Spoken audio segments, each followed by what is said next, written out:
Hi everyone, I'm Sandra Pasaric from the Martin Center for European Studies and I'm a project assistant.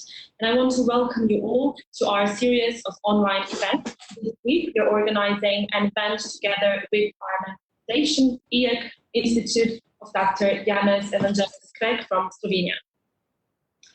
This week we will discuss about finding an opportunity in the current crisis of COVID-19 and we'll be looking for an answer to the question, can the pandemic push technology forward?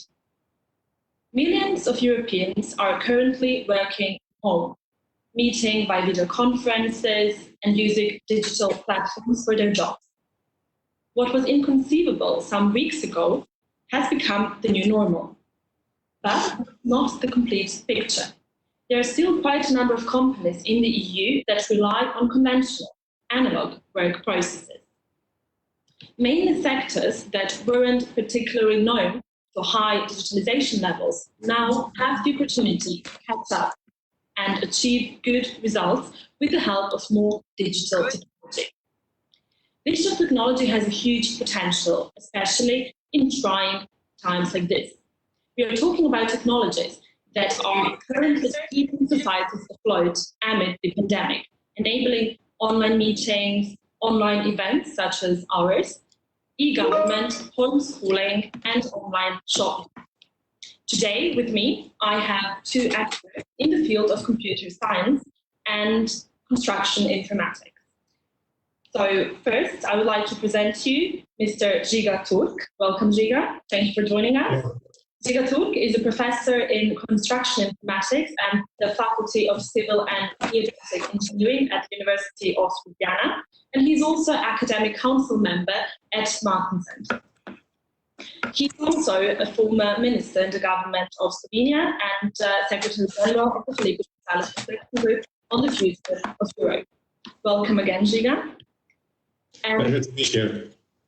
Thank you. And as well, I have with me Gonzalo Carrizo. He's Associate Director for EU Affairs at AT&T, and he also worked before at the European People's Party as political advisor for innovation, technology, and digital policy. He's also an expert in cybersecurity and cyber defense and artificial intelligence. Welcome, Gonzalo. Thank you very much for having me. So I hope we're going to have a very fruitful discussion today. I would also like to thank you, all our online viewers, and because you are an essential part of this discussion. Please feel free to propose your comments and any questions you might have regarding this topic in the comments below on Facebook.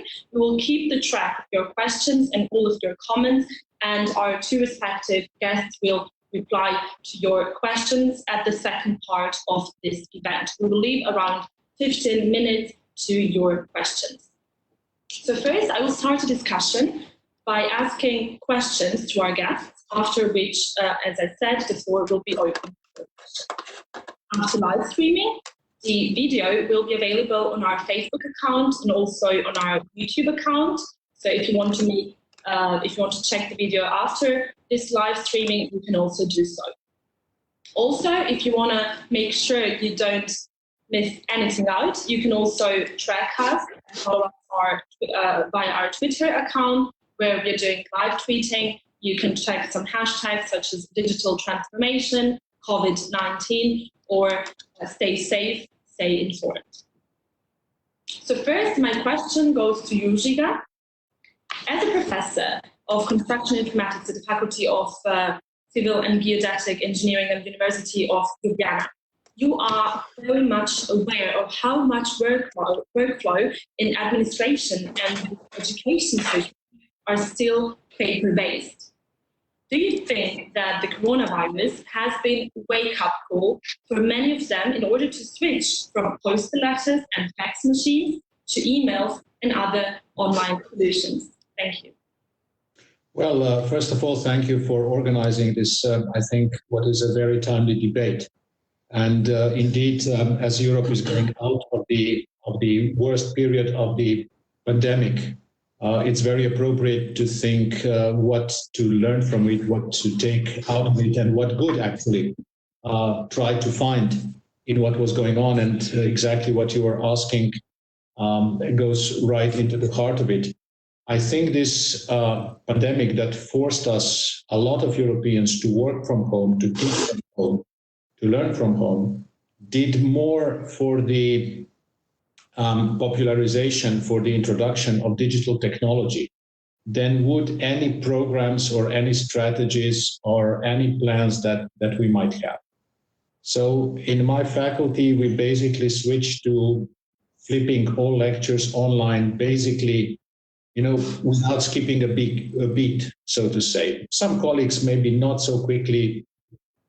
Our chair that is in information technology, we did it without skipping one single lecture. And also in the topics that we were teaching, and when we teach collaborative working, distance working, and so on, this was the first year that actually in the project work, in the exercises that the students had to do, we were forced to use distance technologies. And really, I think we should ask ourselves, so what of this can we keep? What practices can we keep? So all of a sudden, it was possible to send digitally signed documents around. It was possible to have official meetings at a distance. It was possible to have, I also sit on one working group at the European Federation of Construction Industry in Brussels. It was possible to do meetings at a distance. It was possible to bring people around think tanks together at a distance.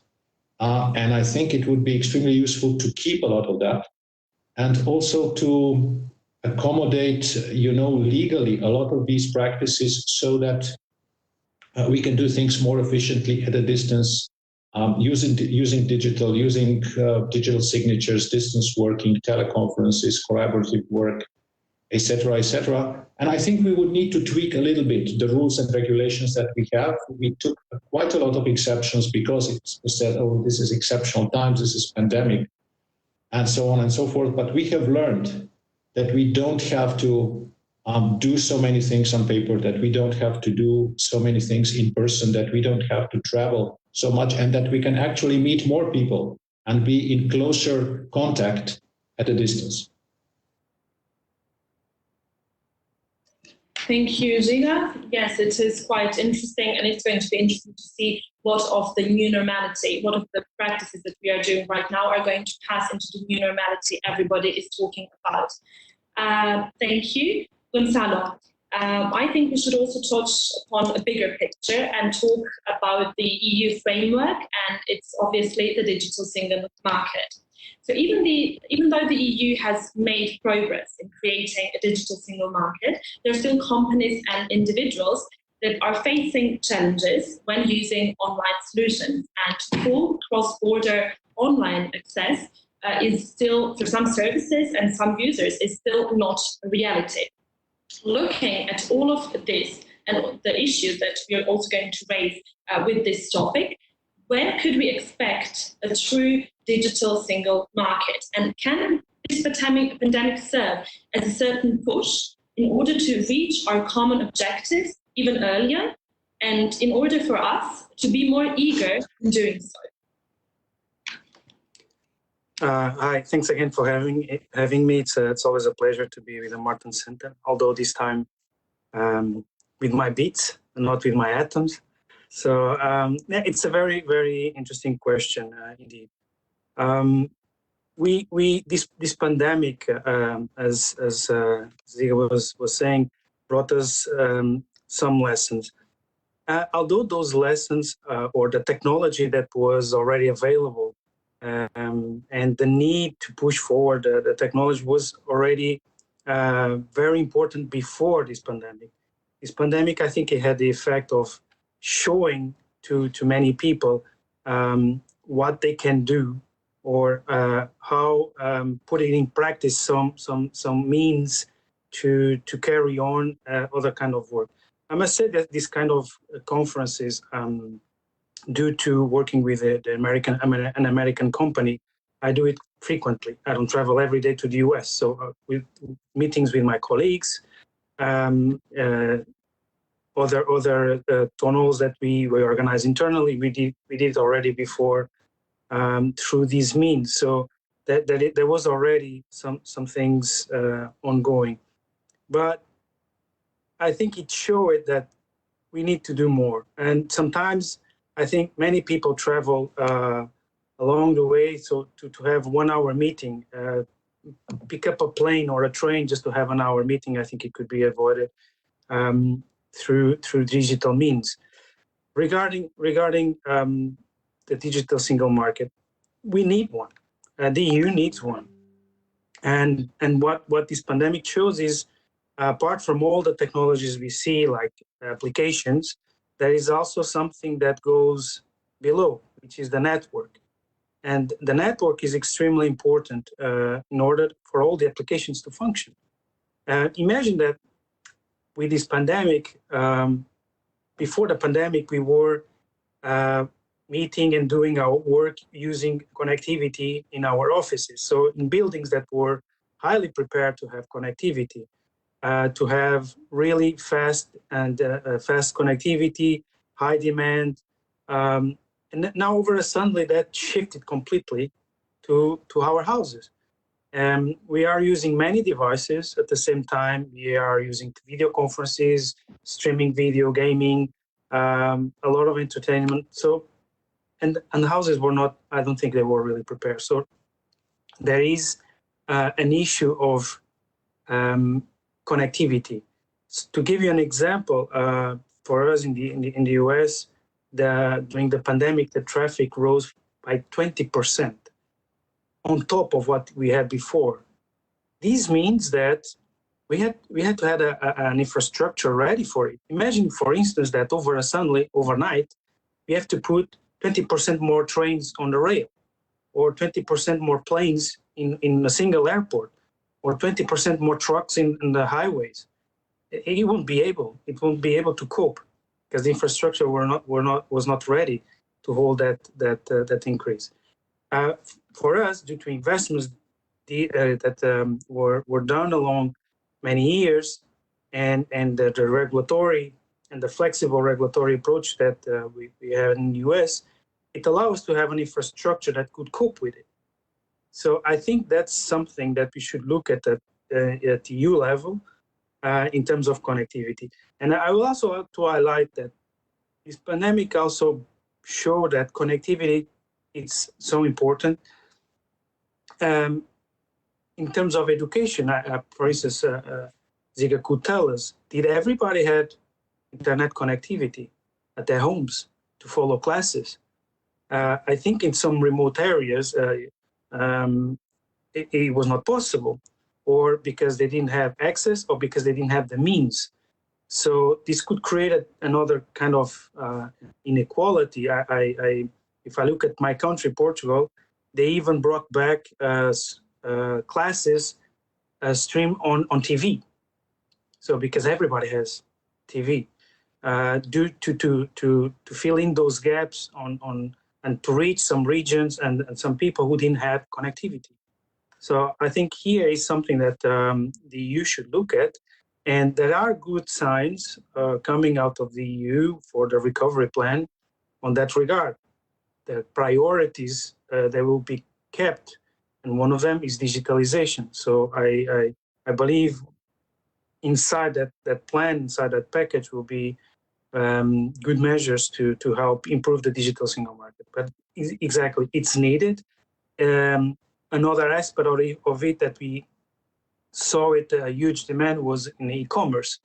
So were all SMEs able to do their business online? Will they be able to sell their products across border? So that's questions that we have to do in Europe and look at the digital single market, create one that enables exactly that. Indeed, Gonzalo, and as we all saw in the mission letter to Margrethe Vestager, there was this motto talking about what Europe fit for digital age. I would say, were we fit for the digital age? And if we weren't, so the current Commission in its statements has recognized that the EU should step up its game and also to focus on maintaining our digital leadership where we have it, and also catching up where we lag behind. So according to you, Giga, I'm going back to you. So what is the reason of Europe's lags? And how far from each other are the digital industry that we have or that we could profit from, and the European legislation in terms of digital adoption? So how far is the gap? Well, it's first of all, you would need to define what is the gap and what it means and actually how to measure it. Gonzalo was speaking about digital divide and how some could have had difficulties in switching into the digital and distance kinds of working, etc. But I think overall it was quite fascinating how well technology served us during this crisis, so that we could be physically apart but actually working closer together. I think if this would have happened 5 years ago, 10 years ago, we would have much, much, much bigger problems with with at our faculty in Slovenia, there was maybe a handful of students that would have problems with connectivity or with devices, and we could sort that out by lending them some of the computers that were available at the faculty. This is definitely a topic. As far as the digital strategy that Europe has, the story is both, I think, successful and not successful. I think in terms of how Europe was operating during this time, I think there were not so major disruptions as one would expect. Comparing the European levels of internet connections are actually one of the best in the world. Maybe Korea, Singapore, and so on, parts of China might be ahead. But for doing practical work, our infrastructure is not bad at all. And we don't have this problem of vast distances that slow stuff down as some areas of the United States. Where we have trouble is not so much the infrastructure, is the trouble of what are we contributing globally to the development of these technologies, how much money do we make out of this, etc., etc. I read some statistic that, for example, Zoom, which is an American company that has been used a lot for distance working and meetings and lectures and so on, they went from 10 million to 300 million users in a matter of 3 months. Which also tells you, it's not just 20% of kind of raw bandwidth that Gonzalo was speaking about. This is video processing and servers and so on. And actually, the robust infrastructure of the internet and all these data centers, it simply delivered. Now, as to the European role, I said, so this is the good part of it. Our infrastructure was actually quite good. Our people were well educated. The teachers were prepared to do so. The professors, the students, and so on. Our kind of literacy, digital literacy, was okay. But as to the carving part of the pie of this great new future, I'm sorry. I'm invited to quite a few roundtables and debates around European digital future and market and innovation and so forth. And after 26 years, I can still go and cite the Bangemann report of the 1994, and more or less it still holds. This is one of the first reports for carving out European digital strategy. 1994. So internet was it was kind of the time of Netscape and stuff like that. And basically what he said was that actions must be taken to foster entrepreneurial mentality in Europe, developing common regulatory approach to bring forth a competitive Europe-wide market for information services. And he said that this does not mean more public money, financial assistance, subsidies, and protectionism. Now, if we look at these three elements, I think our weakest part is the entrepreneurial mentality. Somehow in Europe, we neither have the will nor the kind of business infrastructure where these startups would really grow, would really pick up, would get the venture capital, would get from like 1 million to 1 billion in value in Europe, and keep the business here. If we look at what were the workhorses during this pandemic, what software we were using, it was mostly American software. It was like Zoom, it was like WebEx that we are using now, it was Microsoft Teams, it was Skype, which started in Europe but was then taken over by Microsoft in the US. So entrepreneurial mentality is a problem. We are trying to solve some of that competitive disadvantage that we have, or the inability to compete with protectionism, which is dressed one way or the other as a kind of regulation, as kind of hurdles that we are, and punishments and fees that some of the American companies have to pay. We are now trying to, through the Digital Services Act, to make life harder for some of the American businesses here in Europe. There's this constant thinking of, we in Europe, we have to create our own Google, we have to create our own cloud infrastructure, we have to create our own yesterday's stuff. Instead of focusing on the new things that have not been invented yet, and let's create the next global something. And there are a couple of issues where we could be competitive. I don't think we can be competitive in kind of end user solutions that really required very rapid and very agile elements in the market, and very good venture capital support and startup infrastructure. But we could be good in everything related to Industry 4.0, so things that bring our industrial base together and grows it into kind of cyber-physical, interconnected, computerized, digitized system. This is one thing. And the other thing where we are strong is the digitalization of the public services. This is something that exists in Europe, that works actually well in Europe in comparison to other parts of the world. If you look at public education, public healthcare, etc., etc. Also the other functions of the state. And there is an opportunity to digitize that more ambitiously. And there is an opportunity to streamline these processes, so that if you choose to digitize, if you choose to create some services, some digital services, that you don't have a market of Slovenia or Portugal for it. But if you standardize on that, you have European market for example, digital healthcare or distance learning, etc., etc. So I would a little bit give up on these end user hopes that will happen in Europe, but would look at industry on one end and would look at the public administration, public services on the other. Digitalization. Thank you very much for your broad answer. And now, Gonzalo, I would like to touch upon a bit of what we said at the beginning, what is your expertise, and it's cybersecurity and data security. So when we look at data from Eurostat, in 2017, we only had 5% of EU citizens who worked from home. So it was prior to coronavirus. This figure was highest in the member states such as the Netherlands, 13.7%, followed by Luxembourg and Finland, where we also had some Eastern European countries such as Bulgaria, where we had 0.3% working from home, and Romania with 0.4% of working from home. And obviously of those, the highest percentage was the ones who were self-employed.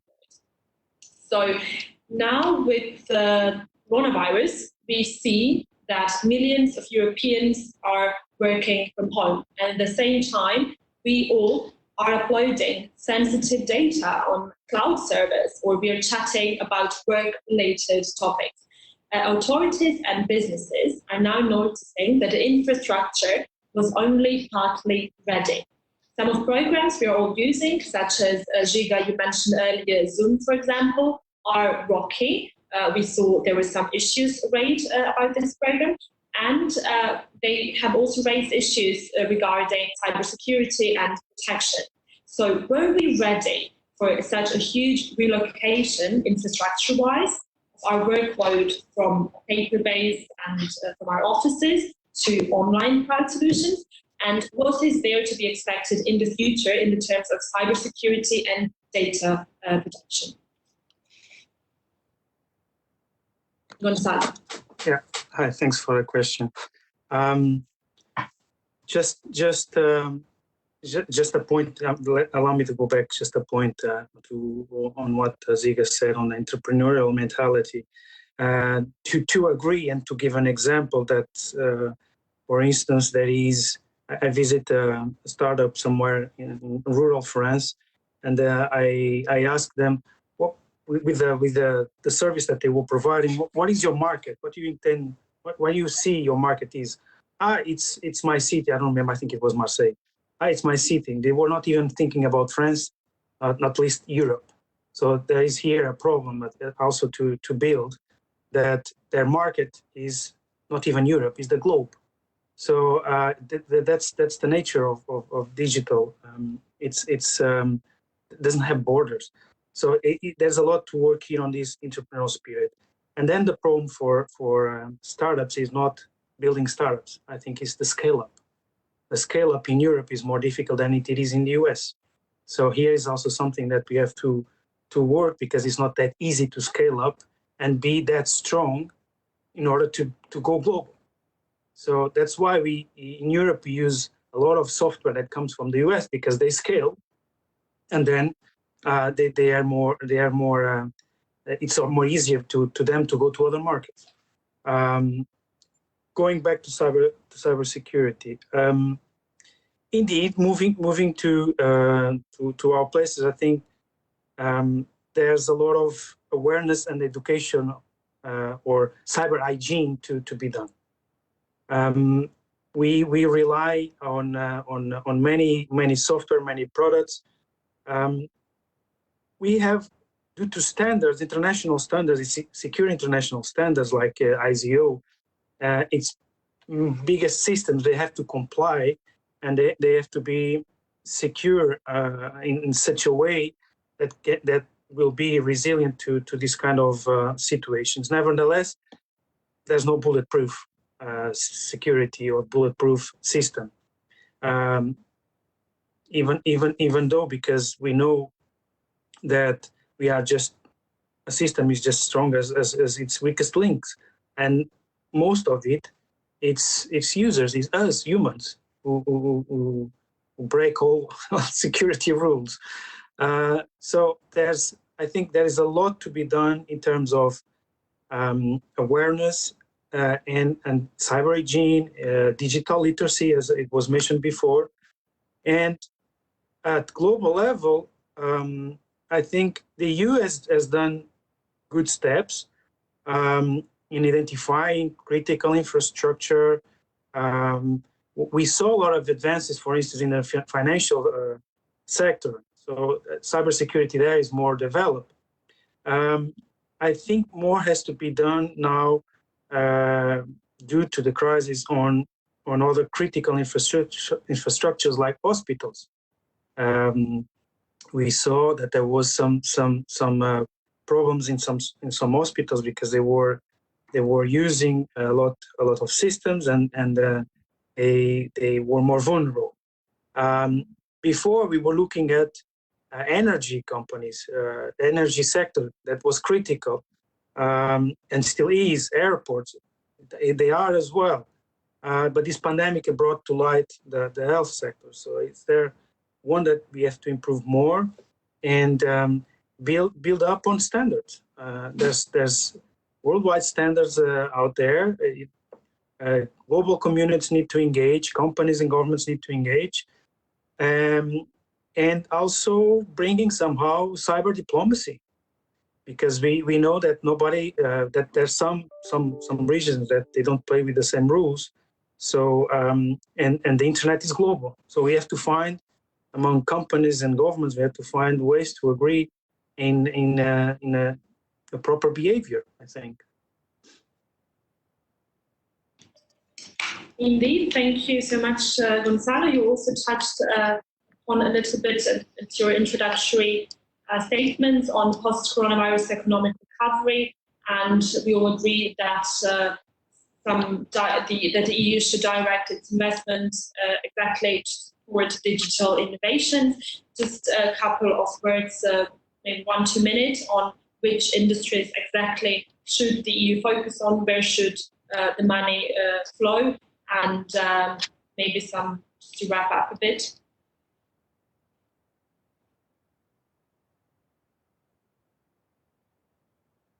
Who is supposed to answer that? Me? Gonzalo. Okay.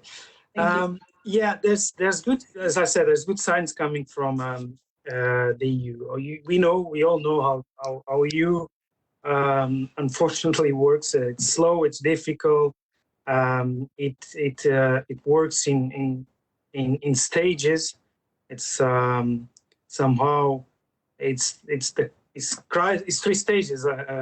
I think I'm taking the words from the former Finnish Prime Minister Alex Stubb. It's crisis, chaos, and suboptimal solutions. That's how normally the EU works, and it slows down the process.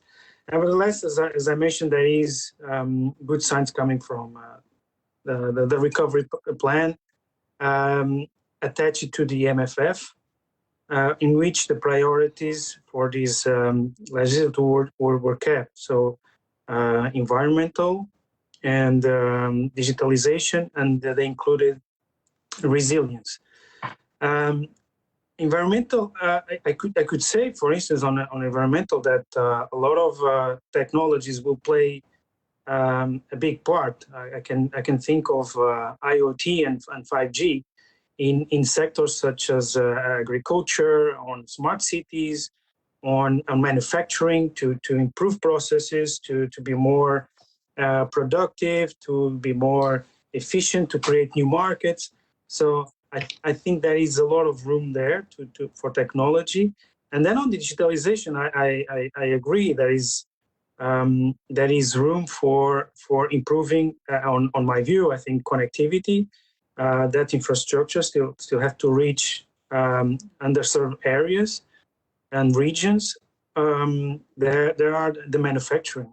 Yes, the manufacturing is one area that Europe has been showing very strong, but is losing time. So it needs to go through the digital transformation. It needs to go to that digitalization path, rethink their business, create new services, new products, reinvent some business models. I think there's a lot of room, and technology, like I said, IoT and 5G will play a key role.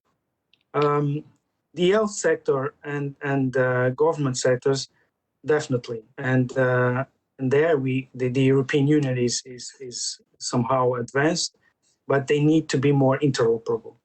That's what is missing, especially in government-to-government relations. I think in the EU, there needs to be more effort to be more interoperable, because it's not that clean, that straightforward, that I have a prescription from my Portuguese daughter and I can go to the pharmacy here in Brussels and take it. So even my medical information, it's not available. All the record that I have back in Portugal when I came here, I had to do all the exams. So there's still some work to be done there. Indeed. So I see that you agree also with Giga's opinion, saying that the digitization of public and services and e-government should also be something that we should focus on in the post-war times. Okay, thank you very much for answering those questions. Now we can move on the questions and comments from our audience. First, I have a question regarding digital illiterate professionals from Kia. So this question goes to you, Giga. So what do you think is the best strategy to train European youth to become digital literate professionals in the future? Thank you, Giga. I think we have actually a good track record when it comes to that. I think in general, the European youth is exposed to the internet and to the new technologies, both in their private lives as well as in school. I'm a believer in something that may sound dangerous, which is called technology populism. And this says that the stuff that you use in private lives, you can learn a lot and benefit a lot in your professional and in school lives. So it means using stuff that you have learned, I don't know, on Facebook, on Twitter, on social media, on YouTube, and simply use those patterns to do stuff for your work or for your school. So I would say give them good infrastructure, give them good devices to play with, and introduce probably in primary school already some courses that would tell them how things work and how can they be not just users of the whole ecosystem, but how they can contribute to it by programming, by providing services, by providing content, etc., etc. And actually, the providing of some kind of a uniform European infrastructure, digital infrastructure, so that bits and bytes can be pushed around, that there are data centers, storage centers, clouds available.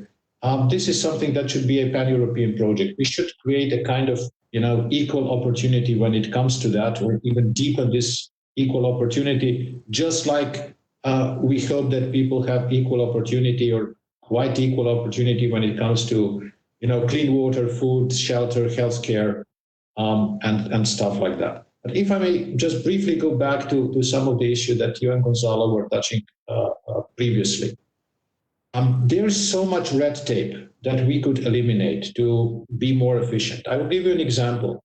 If I would want to work from home after the end of pandemic, there would have to be a work inspector coming into my home to check that I have a secure working environment, to make sure that I don't fall off this chair. As far as security is concerned, I think it was that people were working from home was a wake-up call for a lot of businesses, that they are on the internet and they have to take care of their security, because when people were working from within the company, this gave a kind of mirage, an expectation of security, of physical security, because there were doors and locks down there, which in fact did not exist.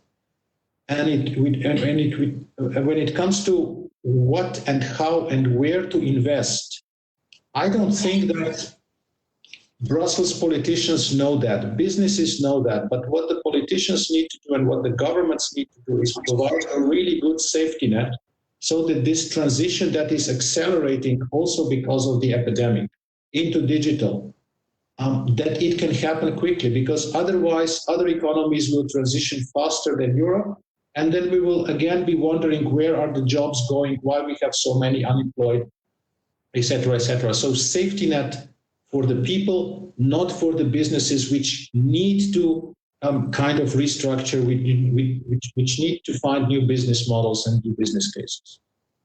Thank you, Ziga. I liked very much your metaphor with cybersecurity while being in the office versus cybersecurity while working from home, as you can feel it as it is more remote. And also just to feed up a little bit with data, also according to Eurostat, only 56% of the EU population is equipped with basic digital skills, and also this is not the same in all member states. We'll move on to the second question from our audience, proposed by Anna. So maybe both of you can touch upon this question as well. We'll start with you, Gonzalo.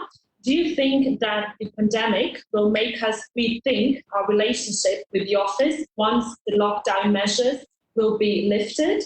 And what is, in your opinion, the relation between teleworking and productivity? So, Gonzalo, we are going to start with you. Thank you for that question. It's a very interesting question. And I was, personally, I was questioning that myself for quite long, even before the pandemic. That concept of productivity linked to 9 to 5 in the office, it always puzzled me. Because I can be as much productive in the office as in the coffee in front of me or at my place. So I think this pandemic showed also to a lot of managers that productivity has to be measured by what you deliver. So have concrete goals, have concrete objectives, have concrete deliverables to achieve, and then measure it based on that. I myself, I work with some people that it doesn't matter where they are doing it. What it matters is that it is done. For business, that's the most important. And important is that the work is done. So, and I think there is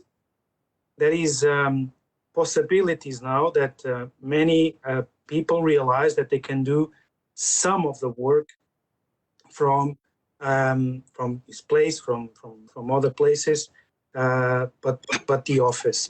And what is important here to realize is that it cannot be all of the work, because the human contact is still relevant. I very much enjoy having video conferences and meetings, which I was doing already before. But there's some aspects, some elements that need presence. But we discussed that, and you can see, for instance, that will be unpractical. For instance, that to agree to the next MFF, that the leaders will meet by video conference. It's difficult to negotiate on those terms, so they need a presence. So there are some elements that deliverable. To do an Excel sheet, I don't need to be in the office. I can do it at home. But in other kind of on negotiations, on conferences, on contacts, human contact is still very relevant. But now that you touch upon that, we have also to look at the impact that might have. Because the way society was built, we were all in commute to a place where a lot of offices or a lot of services were placed. And there were a lot of local and street business that were surviving, or that were doing that business by us going to those places. So if we stop going to those places, what happened to those businesses? So, there is positive things, and there is also other things that we have to look at, and here perhaps there's also we have to think as a whole how to make this shift. And as Ziga said, I think even on labor laws, that there will be some room to change, to adapt to these circumstances. Thank you, Gonzalo.